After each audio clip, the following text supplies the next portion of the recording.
आता आपल्यासोबत फोनच्या माध्यमातून जोडल्या गेलेल्या आहेत अभिनेत्री निवेदिता सराफ। निवेदिता ताई, धर्मेंद्र आपल्यामधून निघून गेलेले आहेत, मात्र त्यांचे चित्रपट हे आजही आपल्यासोबत आहेत। त्यांनी ज्या भूमिका वठवलेल्या आहेत त्या भूमिका पाहून आजही आपल्याला त्यांच्याविषयीचा अभिमान वाटतो। काय आपल्या भावना आहेत?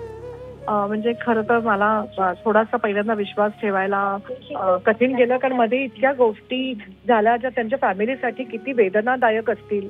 ज्या काही चुकीच्या बातम्या त्यांच्याबद्दल घेतल्या गेल्या होत्या म्हणून त्या वेदना तेव्हा पण इतकं वाईट वाटत होतं, आणि आता जेव्हा खरंच हा प्रसंग घडलाय तेव्हा मला असं वाटतं की एक हँडसम हिरो धर्मेंद्र म्हणजे most handsome, very charming smile, आणखीन त्यांचं बाकीच्या त्यांच्या हिमॅन बरोबर त्यांच्यापाशी अमेझिंग सेन्स ऑफ ह्युमर होता असं मला वाटतं प्रेक्षक म्हणून। कारण चुपके चुपके असू दे किंवा त्यांचे कितीतरी असे सिनेमे आहेत, अगदी शोले मधला पण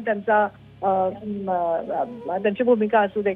सो यु नो अशा त्यांच्या भूमिका तुम्ही विसरूच शकत नाही। मोस्ट हँडसम हिरो अशा आमच्या डोक्यामध्ये माझ्या जनरेशनच्या एक त्यांची जी प्रतिमा आहे ती अजूनही आहे। अतिशय चार्मिंग, अतिशय हँडसम, आणखीन म्हणजे नृत्य त्यांना येत नव्हतं तरी ते पण त्यांनी स्वतःच्या सगळ्या त्या स्टाईलमध्ये इतकं मस्त मॅनेज केलं होतं ना की एक खूप मस्त कलाकारांनी त्यांचं आतापर्यंत जे बाकीच्यांकडनं वर्णन ऐकलं ते अतिशय उमदा माणूस म्हणून खूप उमदे होते, ते खूप जेनरस होते आणि अगदी सगळ्यांशी खूप पोलाईट वागायचे ते कोणी एकेकाळी।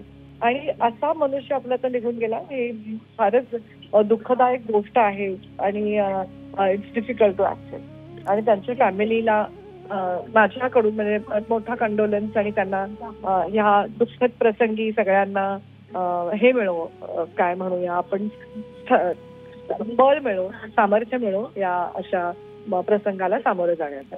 अगदी निवेदिता ताई, कधी धर्मेंद्र यांच्याशी भेटीचा योग आलेला होता का? नाही, अनफॉर्च्युनेटली कधीच नाही। मला अनफॉर्च्युनेटली कधीच त्यांच्यावर कामही करायला मिळालं नाही। म्हणजे हो आला होता, पण मी खूप लहान होते, कारण फागुन नावाचा चित्रपट होता ज्याच्यामध्ये माझ्या आईने काम केलं होतं। धर्मेंद्र, वहिदा रेहमान आणि जया बाजरी होत्या त्या सिनेमामध्ये।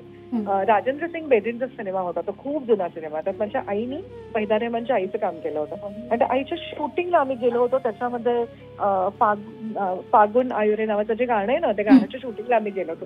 तेव्हा असं लाल लाल गुलाबी म्हणजे तोंडाचा आव असून मी त्यांच्याकडे बघत होते, very young at that time. आणि तो आज मिटणं शक्य नव्हतं, इतकं खूप गुलाबी व्यक्तिमत्व, आणि ते आत आले ते सगळ्यांना नमस्कार करत होते, आत आले, you know, friendly with everybody. आणि I still remember I was in very much awe and just looking at him, ते डोळे फाडून बघत होते मी त्यांच्याकडे। ती आठवणे म्हणतो त्यांची।